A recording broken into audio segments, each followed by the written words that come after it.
Hi friends, welcome to Deepika reviews. Kalavari Kodalu Kanaka Mahalakshmi upcoming ఎపిసోడ్లో ఏం జరగబోతుందో తెలుసుకోవాలనుకుంటున్నారా? అయితే ఛానల్ను సబ్స్క్రైబ్ చేసుకొని సపోర్ట్ చేయడం మర్చిపోకండి.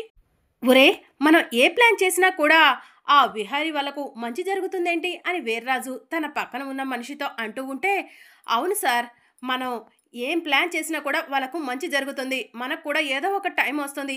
అప్పటి వరకు మీరు ప్లాన్లు చేయకపోవడమే మంచిదేమో అని చెప్పి వీర్రాజు పక్కన ఉన్న మనిషి చెప్తూ ఉంటే, నేను కూడా అదే ఆలోచిస్తున్నాను రా అని చెప్పి వీర్రాజు చెప్తూ ఉంటాడు.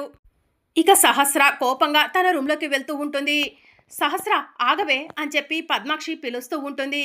సహస్ర పద్మాక్షి మాటను వినిపించుకోకుండా లోపలికి వెళ్ళి డోర్ వేసుకుంటుంది. విహారి, ఇదంతా కూడా నీ వల్లే అని పద్మాక్షి కోపంగా చెప్తూ ఉంటుంది. ఎందుకత్తా అని విహారి అడుగుతూ ఉంటాడు.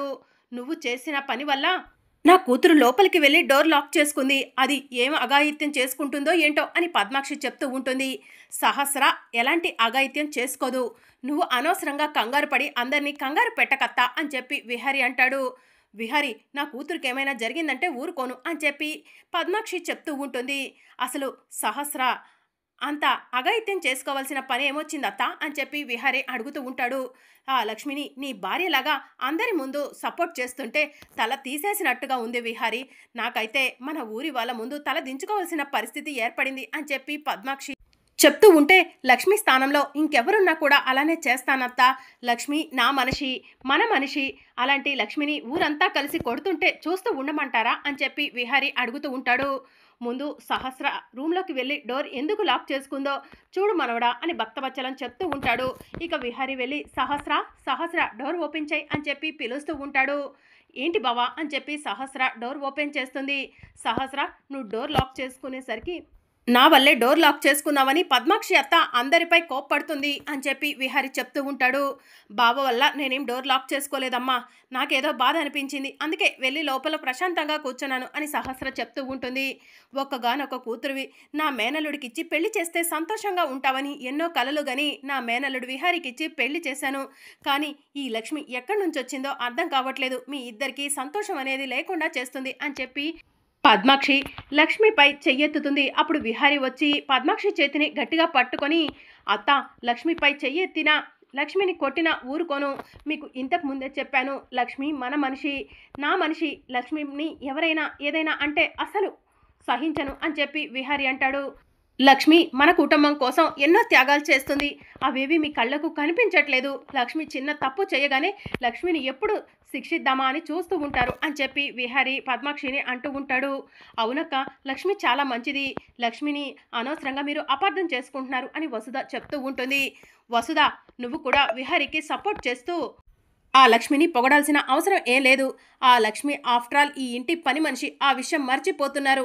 మీరంతా ఎప్పుడు మారతారో ఏంటో అని చెప్పి పద్మాక్షి కోపంగా రూమ్లోకి వెళ్ళిపోతుంది. ఇక విహారి ఒంటరిగా నుంచొని లక్ష్మిని అందరూ కూడా కలిసి కొట్టిన విషయాన్ని గుర్తు చేసుకుంటూ ఉంటాడు. అప్పుడు లక్ష్మి విహారి దగ్గరకు వెన్న తీసుకొని వచ్చి, విహారి గారు, నన్ను కొడుతుంటే మీరెందుకు విహారి గారు అడ్డుగా వచ్చారు అని చెప్పి అడుగుతూ ఉంటుంది. ఎందుకంటే నువ్వు నా భార్యవు కాబట్టి, నువ్వు నా ప్రాణం కాబట్టి అని విహారి చెప్తూ ఉంటాడు. ఇక లక్ష్మి విహారి ఇద్దరు కూడా ఒకరి కళ్ళలోకి ఒకరు చూసుకుంటూ ఉంటారు. కాసేపటి తర్వాత లక్ష్మి, విహారి గారు, మీ చేతికి గాయాలయ్యాయి కదా, ఇలా ఇవ్వండి, వెన్న రాస్తాను అని చెప్పి విహారి చేతిని తీసుకొని చూస్తూ ఉంటుంది. విహారి చేతికి బాగా గాయం అవ్వటం వల్ల, విహారి గారు ఇంత నొప్పిని ఎలా తట్టుకున్నారు అని చెప్పి లక్ష్మి అడుగుతూ ఉంటుంది. నేను మగాణ్ణి, ఇంత నొప్పిని ఎలా తట్టుకున్నావని నన్ను అడుగుతున్నావు? నువ్వు ఆడదానివి, నువ్వు అంత నొప్పిని ఎలా తట్టుకున్నావు లక్ష్మి అని విహారి అడుగుతూ ఉంటాడు. విహారి గారు, నేను ఎప్పటికీ కూడా మీరే నా భర్తని చెప్పను. మీ గౌరవం, మీ పరువు నా చేతుల్లోనే ఉన్నాయి. వాటిని నిలబెట్టాల్సిన బాధ్యత నాపై ఉంది. మీరు నన్ను పెళ్లి చేసుకున్నారని తెలిస్తే మీ కుటుంబ పరువు పోతుంది. ఆ రోజు యమునమ్మకి ఎలా అయితే అవమానం జరిగిందో ఈరోజు మీకు కూడా అలానే అవమానం జరుగుతుంది. ఆ అవమానాన్ని నేను చూడలేవను విహారి గారు. మీరు ఎప్పుడూ సంతోషంగా ఉండాలి. అందుకే మీరే నా భర్త అన్న విషయాన్ని ఎక్కడ చెప్పాల్సి వస్తుందోనని ఆ విషయాన్ని బయట పెట్టలేక నేను వాళ్ళతో శిక్షకు రెడీ అయ్యాను విహారి గారు అని చెప్పి లక్ష్మి చెప్తూ ఉంటుంది. విహారి గారు, మీ చేతికి వెన్న రాస్తా, ఇలా ఇవ్వండి అని చెప్పి లక్ష్మి విహారి చేతిని లాక్కొని విహారి చేతికి వెన్న రాస్తూ ఉంటే, నా చెయ్యి, నా గాయం, నా గురించి నీకెందుకు లక్ష్మి? నీకు నా పైన ప్రేమ లేదు కదా, నేనంటే ఇష్టం లేదు కదా, నా నుంచి నువ్వు విడాకులు తీసుకోవాలనుకుంటున్నావు కదా అని చెప్పి విహారీ లక్ష్మిని అంటూ ఉంటాడు. ప్లీజ్ విహారీ గారు, చచ్చిన పాముని ఇంకా చంపాలని చూడకండి అని చెప్పి లక్ష్మి అంటుంది. నువ్వు నేనంటే ఇష్టం అని చెప్పే వరకు నేను ఇలా మొండిగానే ఉంటాను లక్ష్మి. నా చేతికి నువ్వేమీ వెన్న రాయాల్సిన అవసరం లేదు, వెళ్ళు అని చెప్పి విహారీ అంటాడు. లేదు విహారీ గారు, ప్లీజ్ ఇలా ఇవ్వండి అని లక్ష్మి విహారీ చేతిని లాక్కుంటూ ఉంటే, నేను ఇవ్వనని చెప్పాను కదా, నీకంటే మొండివాణ్ణి లక్ష్మి నేను, మర్యాదగా ఇక్కడి నుంచి వెళ్ళిపో. నువ్వు నా చేతికి వెన్న రాయాల్సిన అవసరం లేదు. నేను నీ భర్తని కాదు, నేను నీ మనిషిని కాదు, అలాంటప్పుడు నువ్వు నాకు సేవలు చేయటం ఏంటి అని చెప్పి విహారీ అంటూ ఉంటాడు. లేదు విహారీ గారు, అలా మాట్లాడకండి, మీరంటే నా ప్రాణం విహారీ గారు అని చెప్పి లక్ష్మి అంటూ ఉంటుంది. ఇక లక్ష్మి విహారీని గట్టిగా హగ్ చేసుకొని, అవును విహారీ గారు, మీరంటే నా ప్రాణం అని చెప్పి చెప్తూ ఉంటుంది. నువ్వు చెప్పేది నిజమా లక్ష్మి అని విహారీ లక్ష్మిని హగ్ చేసుకొని అడుగుతూ ఉంటాడు. అవును విహారీ గారు, మీరంటే నా ప్రాణం. నా ప్రాణం కావాలా, మీరు కావాలా అంటే మీరే కావాలని చెప్తాను అని లక్ష్మి చెప్తూ ఉంటుంది. మరి ఎందుకు లక్ష్మి నా నుంచి విడాకులు కోరుకుంటున్నావు, నా నుంచి ఎందుకు దూరంగా వెళ్ళిపోవాలనుకుంటున్నావు అని విహారీ అడుగుతూ ఉంటాడు. ప్లీజ్ విహారీ గారు, ఆ ఒక్క విషయం అడగొద్దు అని చెప్పి లక్ష్మి చెప్తూ ఉంటుంది. లక్ష్మి ప్లీజ్ లక్ష్మి, నిన్ను ఎవరైనా నా నుంచి బలవంతంగా విడాకులు తీసుకోమని ఫోర్స్ చేస్తున్నారా, చెప్పు లక్ష్మి, వాళ్ళతో నేను మాట్లాడతాను అని విహారీ అంటూ ఉంటాడు. లేదు విహారీ గారు, మీరు సహస్రమ్మ కలిసి ఉంటేనే మీ కుటుంబం సంతోషంగా ఉంటుంది.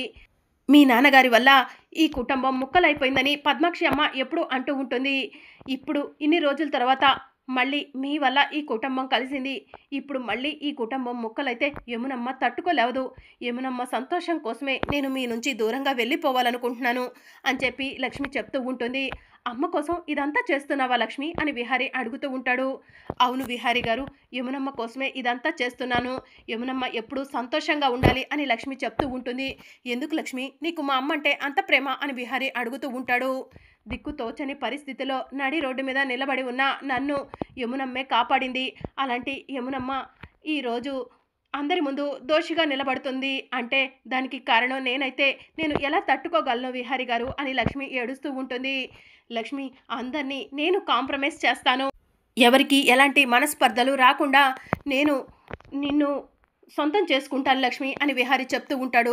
లేదు విహారీ గారు, మీరు నా మెడలో తాళి కట్టారన్న నిజం ఏ రోజైతే బయటపడుతుందో ఆ రోజే ఈ కుటుంబం ముక్కలైపోతుంది. అప్పటి వరకు ఈ విషయాలేమీ ఎవరికి చెప్పొద్దు విహారీ గారు అని లక్ష్మి చెప్తూ ఉంటుంది. ఈ మాటలన్నీ కూడా వీర్రాజు దూరం నుంచి వింటూ ఉంటాడు.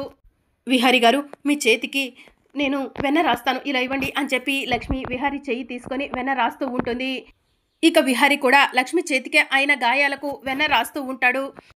అప్పుడే అటుగా వెళ్తున్న యమున వాళ్ళిద్దరిని చూసి, వీళ్ళిద్దరూ ఒకరినొకరు ఇంతలా ఇష్టపడుతున్నారు, కానీ ఆ దేవుడు విహారీకి సహస్రతో ఎందుకు పెళ్లి చేసినట్టు, లక్ష్మిని విహారీని ఎందుకు విడదీసినట్టు అని చెప్పి యమున మనసులో అనుకుంటూ ఉంటుంది. విహారీ గారు, ఎప్పటికీ మీరు సహస్రమ్మ కలిసి సంతోషంగా ఉండాలి, అదే నా కోరిక అని లక్ష్మి చెప్తూ ఉంటుంది. నా కోరిక ఏంటో చెప్పనా లక్ష్మి అని విహారీ అడుగుతూ ఉంటాడు. ఏంటి విహారీ గారు అని లక్ష్మి అడుగుతూ ఉంటే, ఎప్పటికీ నువ్వు నేను కలిసి ఉండాలి అని చెప్పి విహారీ చెప్తూ ఉంటాడు. ఈ మాటలను యమున విని యమున షాక్లో ఉంటుంది.